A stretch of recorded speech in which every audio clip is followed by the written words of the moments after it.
Hello friends, इस video में हम डिस्कस करेंगे formulation of linear programming problem और उसका solution with the help of simplex method. हमारे पास ये एग्जांपल गिवन है जिसके अंदर एक कंपनी दो प्रोडक्ट्स बनाती है एक्स और वाई। इन प्रोडक्ट्स को बनाने के लिए इन्हें गुजरना होता है दो मशीन से, और हमारे पास कंपनी के पास दो मशीन्स हैं, मशीन ए और मशीन बी, जिनका इस्तेमाल होता है एक्स और वाई को बनाने के लिए। क्वेश्चन में गिवन है कि एक यूनिट एक्स का बनाने के लिए 2 आवर्स की रिक्वायरमेंट है मशीन ए की और 3 आवर्स की रिक्वायरमेंट है मशीन बी में। इसी तरह एक यूनिट वाई का बनाने के लिए मशीन ए की रिक्वायरमेंट है 1 आवर की, 2 आवर्स की रिक्वायरमेंट है मशीन बी के लिए। और जो टोटल आवर्स अवेलेबल हैं एक दिन में मशीन ए के वो 10 आवर्स हैं और मशीन बी के 16 आवर्स हैं टोटल। इसके अलावा हमें गिवन है प्रॉफिट पर यूनिट, यानी कि एक यूनिट एक्स का बेचेंगे तो प्रॉफिट होगा ₹4 और एक यूनिट अगर हम वाई का बेचेंगे तो हमारा प्रॉफिट होगा ₹3 पर यूनिट। और हमसे कहा गया कि इसे सॉल्व करें इस लीनियर प्रोग्रामिंग प्रॉब्लम को यूजिंग सिंप्लेक्स मेथड। तो आइए इस क्वेश्चन को सॉल्व करते हैं। तो सबसे पहले हमें क्वेश्चन के अंदर जो भी इंफॉर्मेशन गिवन है बेटर है उसे हम एक टेबल के फॉर्म में लिख लें। जैसे ये जो कंपनी है दो प्रोडक्ट्स बना रही है एक्स और वाई, और हमें गिवन है प्रॉफिट दोनों का। एक यूनिट एक्स हमें देगा ₹4, एक यूनिट वाई जो है हमें देगा प्रॉफिट ₹3 का। इसके अलावा हमें गिवन है कि ये दोनों प्रोडक्ट्स एक्स और वाई बनाने के लिए दो मशीन्स की रिक्वायरमेंट है, मशीन ए और मशीन बी की। एक यूनिट एक्स बनाने के लिए 2 आवर्स हमें चाहिए मशीन ए के ऊपर और 3 आवर्स चाहिए मशीन बी के ऊपर। इसी तरह एक यूनिट वाई का बनाने के लिए हमें 1 घंटा चाहिए मशीन ए के ऊपर और 2 घंटे चाहिए हमें मशीन बी के ऊपर। और जो टोटल आवर्स मशीन ए के पास अवेलेबल है एक दिन में वो 10 है और मशीन बी के हैं 16 आवर्स। फ्रेंड्स, अब हमें यह पता लगाना है कि हम कितने यूनिट्स एक्स के बनाएं, कितने यूनिट्स वाई के बनाएं, ताकि हमारा जो प्रॉफिट है वो मैक्सिमाइज हो सके। और हमें ध्यान रखना है कि जो हमारे पास जो कंस्ट्रेंट है इस क्वेश्चन के अंदर वो ये दो मशीन्स हैं ए और बी, क्योंकि यहां पर लिमिटेड आवर्स हैं। मशीन ए के 10 आवर्स हैं, मशीन बी के 16 आवर्स हैं। अब हमें यह देखना है कि एक्स और वाई हम कितने यूनिट्स बनाएं, कौन से ज़्यादा बनाएं, कौन से कम बनाएं, ताकि हमारा जो प्रॉफिट है वो मैक्सिमाइज हो सके। अब सबसे पहला स्टेप जो है यहाँ पर वो होता है डिफाइनिंग डिसीजन वेरिएबल्स। यानी हमारा सवाल क्या है, मेन काम क्या है कि कितने हमें यूनिट्स बनाने हैं एक्स के और कितने हमें यूनिट्स बनाने हैं प्रोडक्ट वाई के। तो हम सब शुरुआत करते हैं डिसीजन वेरिएबल से, जो कि होते हैं x1 और x2। तो यहां पर हम लेंगे x1 जो है वो क्या होगा, number of units of product x to be manufactured in a day. इसी तरह x2 क्या होगा, number of units of product y to be manufactured in a day. तो सबसे पहला काम होता है हमें डिफाइन करना है डिसीजन वेरिएबल्स x1 और x2। अब यहां पर इस टेबल के अंदर हम लिख सकते हैं x1 और x2। यहां पर x1 और x2 क्या चीज है, number of units of x and y to be manufactured in a day. एक दिन में हम कितने x के और कितने y के यूनिट्स बनाएंगे वो हम x1 और x2 का हमें पता लगाना है सॉल्यूशन के द्वारा। अगला स्टेप होता है हमारा डिफाइनिंग ऑब्जेक्टिव फंक्शन, यानी हमारा मेन मकसद क्या है। मेन मकसद हमारा है हमें प्रॉफिट को मैक्सिमाइज करना है। तो हमें यूज करना है जो सबसे ऊपर जो प्रॉफिट वाली लाइन है, प्रॉफिट वाली रो है, वहां पे देखिए ₹4 और ₹3, इसको हमें यूज करना है। तो हम लिखेंगे maximize z is equal to 4 into x1 plus 3 into x2। अब x1 कितने यूनिट्स होंगे, x2 कितने यूनिट्स होंगे, ये हमें मालूम नहीं है। इसी का हमें पता लगाना है ताकि हमारा जो प्रॉफिट है वो मैक्सिमाइज हो सके। अगला स्टेप होता है हमें डिफाइन करना है सब्जेक्टिव फंक्शन, यानी कि कंस्ट्रेंट्स। इसके लिए हम यूज करते हैं टेबल की बाकी इंफॉर्मेशन। जैसे टेबल में देखिए हमारे पास जो वैल्यूज हैं मशीन ए की x के लिए 2 आवर्स, y के लिए 1 आवर, टोटल 10 आवर्स हैं। तो हम क्या करेंगे, 2 आवर्स, जैसे आप देखिए मशीन ए की बात कर रहे हैं अभी, 2 into x1 plus 1 into x2 less than equal to 10 hours. इसी तरह मशीन बी की अगर हम बात करें तो 3 आवर्स हैं, तो 3 hours into x1 plus 2 hours into x2 less than equal to 16 hours. इसका मतलब यह है कि हमें जो भी x1 और x2 बनाने हैं वो मशीन ए के लिए 10 घंटे मैक्सिमम हमारे पास अवेलेबल है। इसी तरह मशीन बी के हमारे पास 16 आवर्स अवेलेबल है। इन्हीं टाइम ड्यूरेशन के अंदर, इन्हीं कंस्ट्रेंट्स के अंदर हमें x1 और x2 यूनिट्स बनाने हैं। इसके बाद हम लिखते हैं x1 x2 greater than equal to 0, यानी कि जो भी हम x1 x2 हम बनाएंगे, हमें नहीं मालूम कितने बनाएंगे यूनिट्स, लेकिन जो भी बनाएंगे वो या तो 0 होंगे या उससे ज़्यादा होंगे, नेगेटिव नहीं हो सकते। हम ये नहीं कह सकते कि हमने -5 टेलीविज़न बनाए, इसकी कोई सेंस नहीं है, नेगेटिव में कभी नहीं आएगा x1 और x2। इसीलिए हम नॉन नेगेटिविटी कंस्ट्रेंट यूज करते हैं x1 x2 greater than equal to 0। यहां तक जो हमने काम किया है इसे बोलते हैं हम formulation of linear programming problem. और अगर क्वेश्चन में यहीं तक कहा गया है तो हम यहीं तक करेंगे, लेकिन अगर क्वेश्चन कहता है कि इसको सॉल्व भी करिए तो हम यूज करते हैं ग्राफिकल मेथड या सिंप्लेक्स मेथड। अगर 2 वेरिएबल्स हैं, जैसे हमारे यहाँ पे 2 प्रोडक्ट्स हैं x और y, तो हम ग्राफिकल मेथड भी यूज कर सकते हैं और सिंप्लेक्स मेथड भी यूज कर सकते हैं। लेकिन अगर हमारे पास वेरिएबल्स 2 से ज्यादा हैं तो हम ग्राफिकल मेथड यूज नहीं कर सकते, वहां पर हमें सिंप्लेक्स मेथड ही यूज करना होगा। और अगर एग्जैक्टली 2 वेरिएबल्स हैं तो हम ग्राफिकल मेथड भी यूज कर सकते हैं और सिंप्लेक्स मेथड भी यूज कर सकते हैं। ग्राफिकल मेथड हम पिछले वीडियो के अंदर ऑलरेडी डिस्कस कर चुके हैं, आप अगर वो देखना चाहे तो देख सकते हैं। इस वीडियो में हम बात कर रहे हैं सिंप्लेक्स मेथड की। आइए इसे सॉल्व करते हैं अब इसे सिंप्लेक्स मेथड की हेल्प से। फ्रेंड्स, सबसे पहले सिंप्लेक्स मेथड के अंदर हमें कन्वर्ट करना होगा, जितनी भी इनइक्वेशंस है उनको हमें इक्वेशंस के अंदर कन्वर्ट करना होगा, यानी कि जो भी इनइक्वालिटी है उसको हमें इक्वालिटी या इक्वेशन में कन्वर्ट करना होगा by introducing slack variables. Slack variables का मतलब होता है अनयूज्ड कैपेसिटी, यानी कि वो कैपेसिटी जिसको हम यूज नहीं कर पा रहे हैं उसे बोलते हैं हम स्लैक वेरिएबल्स। जैसे हमारे पास देखिए ये सब्जेक्टिव फंक्शन है, ये इनइक्वालिटी है, इनइक्वेशंस है, दोनों में ही लेस देन इक्वल टू का साइन है, तो हमें इनको बनाना है इक्वेशन के अंदर। तो अगर हमें इक्वेशन के अंदर बनाना है तो हमें यहाँ पर इंट्रोड्यूस करने हैं वेरिएबल, स्लैक वेरिएबल्स S1 और S2। हमने नाम दिया है S1 और S2 का। तो पहली इक्वेशन में हम यूज करेंगे स्लैक वेरिएबल 1 यानी S1, और सेकेंड इक्वेशन में हम यूज करेंगे स्लैक वेरिएबल 2 यानी कि S2। अब देखिए जो पहली हमारी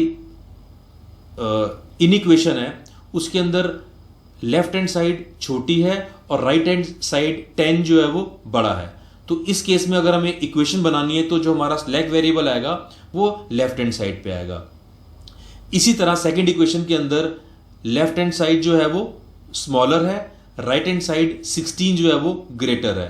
तो अगर हमें इसे इक्वेशन के अंदर बदलना है तो हमें यहां पर स्लैक वेरिएबल जो है वो लेफ्ट हैंड साइड में इंट्रोड्यूस करना होगा इस तरीके से।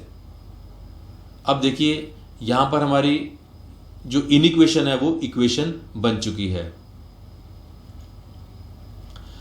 अब हमें जो ऑब्जेक्टिव फंक्शन है उसको भी चेंज करना होगा, उसके अंदर भी हमें स्लैक वेरिएबल्स को इंट्रोड्यूस करना होगा। तो यहां पर आ जाएगा maximize z is equal to 4x1 plus 3x2 जो कि पुराना वाला है। अब देखिए अब जो स्लैक वेरिएबल है, जैसे मैंने कहा कि वो अनयूज्ड कैपेसिटी है जिसको हमने यूज नहीं किया। मान लीजिए हमारे पास यहाँ पर एक वर्कर है 10 घंटे के लिए अवेलेबल है, उसको हमने बिठा दिया, कोई काम नहीं दिया, वो खाली बैठा हुआ है, उसको बोलेंगे हम स्लैक वेरिएबल। वो 10 घंटे कोई हमारा काम नहीं हो रहा, तो वहां पर जो प्रॉफिट है वो क्या होगा, वो 0 होगा। इसलिए हम यहां पर ऐड कर देंगे आगे प्लस 0 इंटू S1। इसी तरह सेकेंड स्लैक वेरिएबल जो अनयूज कैपेसिटी है वहां पे कर देंगे हम प्लस 0 इंटू S2। तो ये हमारा यहां पे कंप्लीट हो गया हमारा ऑब्जेक्टिव फंक्शन। इसके साथ ही हम जो नॉन नेगेटिविटी कंस्टेंट होता है हमारा, यानी x1 x2, वहां पर भी हम ऐड कर देंगे S1 S2 और हमारा नीचे लिख देंगे वहां पे x1 x2 S1 S2 they all are greater than equal to 0। अब ग्राफिकल मेथड हो या सिंप्लेक्स मेथड, हमारा सॉल्यूशन जो है वो हमेशा एक कॉर्नर पॉइंट के ऊपर होता है। तो सिंप्लेक्स मेथड के अंदर भी हमें यहाँ पे हमें तो एग्जैक्टली नहीं मालूम कि हमारा कॉर्नर पॉइंट कहाँ पर है, लेकिन एक कॉर्नर पॉइंट हमें मालूम है कि हम x1 और x2 कोई भी यूनिट्स नहीं बना रहे। तो हमारा स्टार्टिंग पॉइंट सिंप्लेक्स मेथड का ये है कि हम कोई भी x1 और x2 यूनिट्स नहीं बना रहे, यानी कि ना तो हम प्रोडक्ट x बना रहे हैं ना हम प्रोडक्ट y बना रहे हैं, यानी कि तो x1 जो है वो 0 हो जाएगा, x2 जो है वो भी 0 हो जाएगा। तो अगर हमने x1 और x2 को 0 ले लिया तो हमारी जो इक्वेशन है वो क्या बन जाएगी, वो बन जाएगी s1 इज इक्वल टू 10 और s2 इज इक्वल टू 16। इसके बाद हम बनाएंगे ये पहला सिंप्लेक्स टेबल 1। अब इसको जरा ध्यान से समझिए। सबसे ऊपर वाली जो कॉलम है, सबसे ऊपर वाली जो रो है उसे बोलते हैं हम CJ, या वहां पे लिखते हैं हम प्रॉफिट पर यूनिट। उसके बाद नीचे देखिए, वहां पे हमें जो पहला कॉलम है प्रॉफिट फ्रॉम बेसिक वेरिएबल, यानी CB इसको नाम दे दिया हमने। सेकेंड कॉलम बेसिक वेरिएबल, उसके बाद वैल्यू ऑफ बेसिक वेरिएबल, इसको हमने नाम दिया XB का। उसके बाद हम x1 variable, x2 variable, s1 variable, s2 variable और लास्ट में लिखेंगे हम मिनिमम रेशो। अब मैं आपको बारी बारी से हर चीज़ के बारे में थोड़ा एक्सप्लेन करता हूँ।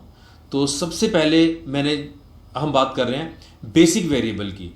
अब देखिए, शुरुआत में x1 और x2 0 हैं, तो शुरुआत में हमारे पास जो वेरिएबल्स हैं उन्हें बोलते हैं बेसिक वेरिएबल्स, वो है s1 और s2।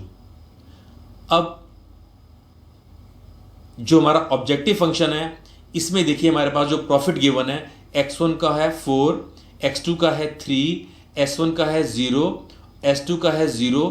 तो ये हम इस टेबल के ऊपर लिख देंगे। जैसे x1 के ऊपर लिख दिया हमने 4, x2 के ऊपर 3, s1 के ऊपर 0 और s2 के ऊपर भी 0। अब आ जाइए यहाँ पर बेसिक वेरिएबल्स में। बेसिक वेरिएबल्स में s1 और s2 है और हमें प्रॉफिट फ्रॉम बेसिक वेरिएबल लिखना होगा। तो s1 का प्रॉफिट 0 है, s2 का प्रॉफिट 0 है, वो हमने वहां पे लिख दिया। अब देखिए, ये है हमारी इक्वेशंस जो हमने बनाई थी। अब ये जो वैल्यूज हैं ये हमें टेबल के अंदर लिखनी है। यानी कि यहां पर देखिए वैल्यू, जो x1 की वैल्यू कितनी है 2, x2 की 1, s1 की 1, s2 की 0 इज इक्वल टू 10। तो ये इस तरीके से आ जाएगी 10 इज इक्वल टू 2, 1, 1, 0। आइए अब देखते हैं सेकेंड इक्वेशन। x1 की वैल्यू 3 है, x2 की वैल्यू 2 है, s1 0 है और s2 1 है, इज इक्वल टू 16। ये सारी वैल्यूज आ जाएंगी हमारी सेकेंड रो के अंदर। यानी s2 के साथ देखिए 16 लिख दिया हमने xb के अंदर, बाकी x1 के नीचे हमने 3 लिख दिया, x2 के नीचे 2 लिख दिया, s1 0, s2 1। इस तरीके से हमने इक्वेशंस को यहाँ पे जो वैल्यूज है उनको हमने यहाँ पे प्लॉट कर दिया। इसके बाद हम नीचे लिखते हैं zj is equal to CB into XB, और उसके बाद नेक्स्ट बॉक्स के अंदर CB इंटू XIJ। अब देखते हैं ये वैल्यूज कैसे आती हैं। अब देखिए zj जो है वो है CB इंटू XB। CB जो है पहले 0 है और XB है 10, तो 0 इंटू 10 प्लस 0 इंटू 16, ये आ जाएगा 0 हमारे पास। तो यहां zj की वैल्यू आ गई 0। इसी तरह उसके बाद हमें चाहिए CB इंटू XIJ, यानी 0 इंटू 2 प्लस 0 इंटू 3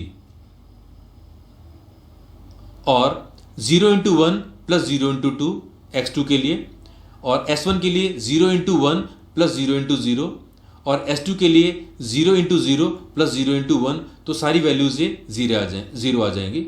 तो हमारा zj आ चुका है। अब लास्ट में हमें चाहिए CJ माइनस zj। अब देखिए CJ जो है सबसे ऊपर वाली रो है और zj सबसे लास्ट में है, तो हमें सबसे ऊपर वाली वैल्यू से सबसे नीचे वाली वैल्यू को माइनस करना है।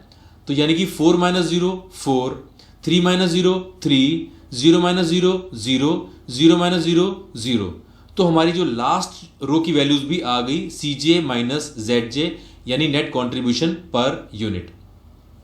उसके बाद देखिए अब हमें करना क्या है कि यहां पर सबसे आखिरी जो रो है CJ माइनस zj, उसमें हमें देखना है मैक्सिमम वैल्यू। देखिए ये एक मैक्सिमाइजेशन प्रॉब्लम है, हमें अपने प्रॉफिट्स को मैक्सिमाइज करना है। तो ध्यान रखिए कि हमें यहाँ पे जो लास्ट रो के अंदर सबसे बड़ा जो वेरिएबल है, सबसे बड़ा जो नंबर है, हमें उसको चूज करना है, वहां हमने लगा दिया एरो। अब हम बात करेंगे मिनिमम रेशियो की। मिनिमम रेशियो निकालते हैं हम एक्स बी अपॉन एक्स आई जे, तो यहां पर हो जाएगा 10/2 और 16/3। तो मिनिमम रेशियो आ गई हमारी 5 और 5.33। अब मिनिमम रेशियो के अंदर मिनिमम कौन सी वाली है, 5 या 5.33, तो 5 हो जाएगी, तो वहां हमने एरो लगा दिया। अब ये जो 4 है, नीचे वाला 4 है, इसको बोलते हैं हम, ये है हमारे पाइवोट कॉलम आ गया हमारे पास, ये पाइवोट कॉलम आ गया। और इसी तरह जो 5 है मिनिमम रेशियो के अंदर, जहां पे हमने एरो लिखा है, उसे बोलते हैं हम पाइवोट रो। ये दोनों एरोज एक वेरिएबल के ऊपर मीट कर रहे हैं, नंबर के ऊपर मीट कर रहे हैं, जो कि है 2। इस 2 को बोलते हैं हम पाइवोट एलिमेंट। अब इस एलिमेंट को हमें बदलकर 1 करना है। एक बार ध्यान से समझ लीजिए, जहां पर ये दोनों एरो मिल रहे हैं, तो उस नंबर को यानी कि 2 को हमें बनाना है 1, और इसके नीचे या ऊपर जो वैल्यू होती है उसको बनाना होता है हमने 0।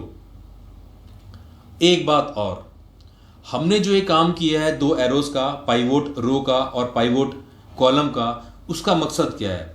देखिए नीचे वाला जो एरो है 4 के साथ, इसका मतलब ये एरो पॉइंट आउट कर रहा है x1 की तरफ। इसका मतलब अब हम अपने सॉल्यूशन में x1 को इनवाइट करना चाहते हैं, और जो मिनिमम रेशियो वाला एरो है वो कहता है कि हमें s1 वेरिएबल को, जो बेसिक वेरिएबल में s1 वेरिएबल है, उसको हमें अपने सॉल्यूशन से बाहर निकालना है।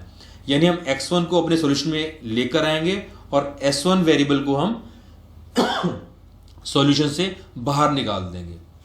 और करना कैसे होगा? हमें पाइवोट एलिमेंट यानी 2 को हमें बनाना होगा 1, और उसके ऊपर या नीचे, जैसे नीचे इसकी वैल्यू 3 की 1 है, इसको हमें बनाना होगा 0। अब ये 1 और 0 कैसे बनेगा, आइए समझते हैं। तो देखिए हमारी जो इक्वेशन है ये पहली वाली, वो क्या है, 10 = 2 1 1 0, राइट। अब इस 2 को हमें 1 बनाना है, तो हम क्या करेंगे, हम इस रो को यानी रो 1 को डिवाइड कर देंगे 2 से।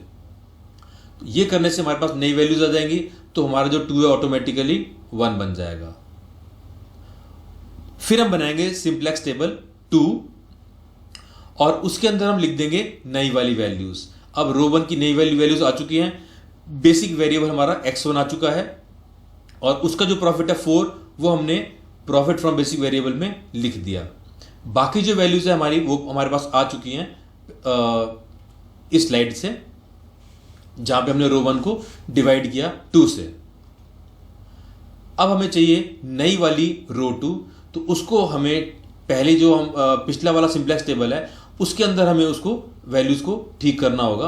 अब यहां पर देखिए जो 3 है इसको हमें 0 बनाना है। रो 2 के अंदर जो 3 है इसको 0 बनाना है। कैसे बनाते हैं देखिए।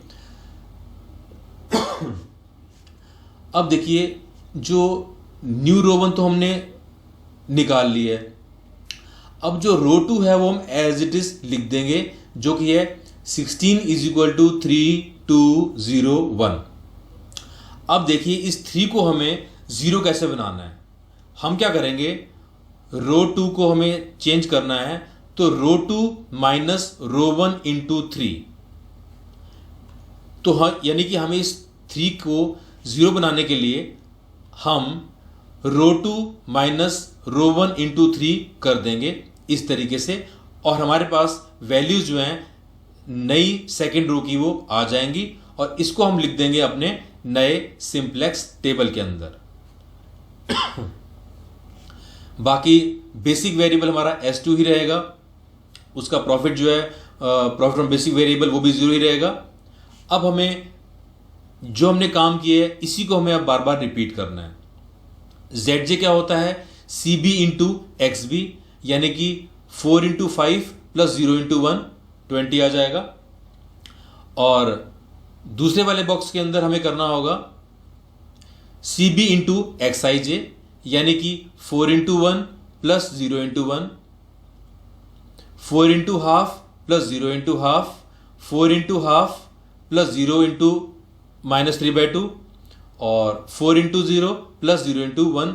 तो हमारे पास आखिरी रो की ZJ की वैल्यूज आ जाएंगी। उसके बाद हमें निकालना है CJ minus ZJ last row, और वो कैसे निकलेगा? सबसे ऊपर टॉप CJ का हमें गिवन है और ZJ भी गिवन है, यानी कि 4 माइनस x1 के देखिए values 4 minus 4 0, 3 minus 2 1, 0 minus 2 -2, 0 minus 0 0 आ जाएगा। अब देखिए हम सब कुछ रिपीट करेंगे। अब यहाँ सबसे CJ माइनस ZJ में लास्ट रो में सबसे बड़ी वैल्यू कौन सी है? वो जो बड़ी वैल्यू है वो 1 या उससे ज्यादा होनी चाहिए। तो यहां पर 1 हमारी मैक्सिमम वैल्यू है, तो यानी कि इस बार हमारा जो x2 जो है वो हमारा बन जाएगा बेसिक वेरिएबल। x2 को हम इन्वाइट करेंगे सॉल्यूशन में। अब निकालेंगे हम मिनिमम रेशो, वो होगा xb अपॉन x2 की वैल्यूज, यानी कि 5 डिवाइड बाय हाफ और 1 डिवाइड बाय हाफ। ये आगे हमारी मिनिमम रेशो। अब मिनिमम रेशो कौन सी है? 10 या 2? तो बेसिक ऑब्वियसली 2 ही है हमारी मिनिमम रेशो। तो ये आ गया हमारी पाइवोट रो। अब ये दोनों एरोज, पाइवोट रो का पाइवोट कॉलम का जो एरोज है दोनों, वो कहां में मीट कर रहे हैं? 1/2 पे। अब इसका मतलब है कि हमें इस 1/2 को बनाना है 1, और इसके ऊपर वैल्यू जो है उसको बनाना है हमें 0। साथ ही साथ अब हम चाहते हैं कि जो वेरिएबल x2 है हमारे सॉल्यूशन में आ जाए और जो s2 है बेसिक वेरिएबल वो सॉल्यूशन से बाहर चला जाए। तो सबसे पहले हमें इस पाइवोट एलिमेंट हाफ को 1 बनाना है।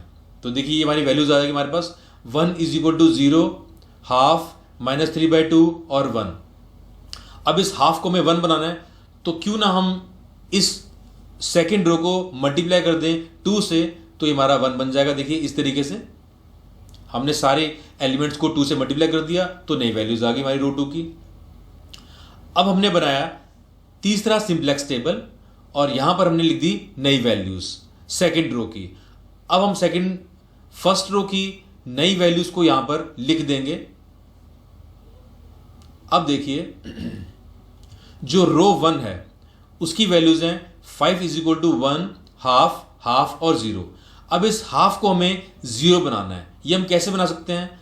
तो हम क्या करेंगे? रो 1 माइनस रो 2 इंटू हाफ, इस तरीके से। ये काम करने से हमारा जो हाफ है वो 0 हो जाएगा। अब ये नई वैल्यूज हम लिख देंगे अपने नए टेबल के अंदर। तो यहां पर अब बेसिक वेरिएबल्स हैं x1 x2 और सारी उनका प्रॉफिट लिख दिया हमने CB के नीचे 4 और 3। बाकी वैल्यूज हम ऑलरेडी इक्वेशन से निकाल चुके हैं। अब हमें निकालना है ZJ। ZJ होता है CB इंटू XB, यानी 4 इंटू 4 प्लस 3 इंटू 2, यानी कि 16 प्लस 6 22। उसके बाद हमें निकालना है नेक्स्ट बॉक्स का, यानी x1 x2 s1 s2 की वैल्यू निकाल दी हमें ZJ के अंदर। वो हम निकालेंगे CB इंटू XIJ, यानी कि जैसे x1 के लिए 4 इंटू 1 प्लस 3 इंटू 0, x2 के लिए 4 इंटू 0 प्लस 3 इंटू 1, s1 के लिए 4 इंटू 2 प्लस 3 इंटू -3, और s2 के लिए 4 इंटू -1 प्लस 3 इंटू 2। ये वैल्यूज आ गई हमारे पास। और अब हम करेंगे CJ minus ZJ। CJ top के ऊपर है और ZJ सबसे नीचे है, तो 4 - 4 0, 3 - 3 0, 0 - 1 0 - -1 = 1, 0 - 2 = -2। अब देखिए यहां पर फिर हमारे पास एक पॉजिटिव वैल्यू आ रही है। हमें ये स्टेप्स रिपीट करने हैं जब तक CJ माइनस ZJ के अंदर सारी की सारी वैल्यूज 0 या नेगेटिव नहीं हो जाती। तो यहां पर एक +1 आ रहा है हमारे पास, तो इसका मतलब हम फर्दर सॉल्यूशन को इंप्रूव कर सकते हैं। अभी इस टेबल में हमारा प्रॉफिट जो है वो 22 आ रहा है। अभी हम इस प्रॉफिट को और बढ़ा सकते हैं। तो अब ये जो 1 है इसके नीचे हम एरो लिख देंगे, यानी कि हम S1 वेरिएबल को इनवाइट कर रहे हैं अब। और अब हमें निकालनी है मिनिमम रेशो। वो कैसे निकालेंगे हम? वो हम निकालेंगे XB को डिवाइड कर देंगे हम S1 की वैल्यूज के साथ, यानी कि 4/2 और 2/-3। तो हमारी मिनिमम रेशो आ जाएगी 2 और इन्फिनिटी। अब देखिए मिनिमम रेशियो हमारी 2 और इन्फिनिटी आ चुकी है। जब भी हमारी मिनिमम रेशियो इन्फिनिटी या नेगेटिव हो तो उसे हमें इग्नोर करना है, उसको हमने मिनिमम रेशियो के अंदर नहीं लेना है। तो यहां पर हम इन्फिनिटी को या नेगेटिव साइन को इग्नोर करेंगे, तो मिनिमम रेशियो हमारी आ रही है यहां पर 2। अब इस 2 के अंदर ये हमारा पाइवोट रो बन गया, तो यहां पर हम x1 वेरिएबल को बाहर भेज देंगे और इनवाइट करेंगे s1 वेरिएबल को। अब ये दोनों के दोनों एरोज कहां पे मिल रहे हैं? 2 पे मिल रहे हैं। इसका मतलब हमें इस 2 को बनाना है 1 और इसके नीचे या ऊपर जो वैल्यू होती है उसको बनाना होता है हमें 0। तो तरीका बिल्कुल आसान है। इस रो 1 को हम वैल्यूज लिख देंगे 4 इज इक्वल टू 1 0 2 -1।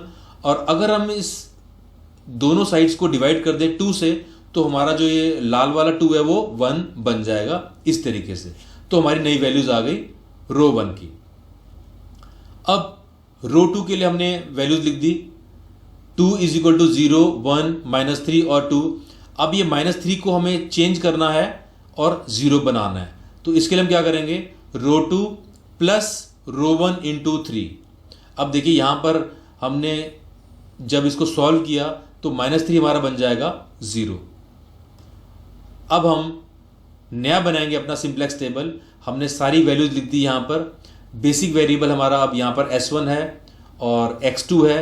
उनका प्रॉफिट लिखा हुआ है हमने 0 और 3। सारी इक्वेशन से हमारी वैल्यूज आ चुकी हैं। अब हम निकालेंगे zj होता है cb इंटू xb यानी 0 इंटू 2 प्लस 3 इंटू 8 यानी 24। उसके बाद हम निकालेंगे वैल्यूज सेकेंड बॉक्स की यानी x1 x2 s1 और s2 की निकालेंगे वैल्यूज zj की, और वो निकलेगी cb इंटू xij यानी x1 के लिए 0 into half plus 3 into 3/2, x2 के लिए 0 इंटू 0 प्लस 3 इंटू 1, s1 के लिए 0 इंटू 1 प्लस 3 इंटू 0 और s2 के लिए 0 into minus half plus 3 into half. अब zj की वैल्यूज आ चुकी हैं। अब हम निकालेंगे लास्ट रो यानी cj माइनस zj की वैल्यू। cj सबसे ऊपर है और zj सबसे नीचे है, यानी कि 4 माइनस 9/2 माइनस हाफ आ जाएगा x1 के लिए, x2 के लिए 3 माइनस 3 0, s1 के लिए 0 माइनस 0 0, s2 के लिए 0 माइनस 3/2 माइनस 3/2। फ्रेंड्स, अब cj माइनस zj के अंदर सारी वैल्यूज 0 या नेगेटिव है। इसका मतलब हमारा जो ऑप्टिमम सॉल्यूशन है, बेस्ट सॉल्यूशन है, हमारा वो आंसर आ चुका है। यहां पर हमारा सॉल्यूशन जो है वो कंप्लीट हो गया। अब हमें इस टेबल की हेल्प से सिर्फ आंसर निकालना है। तो ये टेबल कहता है कि हम x1 तो यहां पर है नहीं बेसिक वेरिएबल के अंदर, तो यानी हमारे सॉल्यूशन में x1 यानी कि हम प्रोडक्ट x जो है वो नहीं बनाएंगे, हम बनाएंगे x2 यूनिट्स, यानी कि हम बात कर रहे हैं प्रोडक्ट y की। हम सिर्फ प्रोडक्ट y बनाएंगे और हम उसके बनाएंगे 8 यूनिट्स। और जब हम 8 यूनिट्स बनाएंगे और तो हमारा टोटल प्रॉफिट हो जाएगा 3 रुपये का 1 यूनिट होता है हमारा, 3 रुपये का प्रॉफिट होता है, तो 8 इंटू 3 24। zj आ जाएगा हमारा 24 रुपीज़। तो यानी कि अल्टीमेट जो हमारा सॉल्यूशन आ रहा है वो आ रहा है कि 0 units of product x and 8 units of product y। और जब हमने कॉम्बिनेशन यूज किया तो हमारा प्रॉफिट आ रहा है ₹24। आई होप आपको यहां तक क्लियर हो गया होगा। Thank you.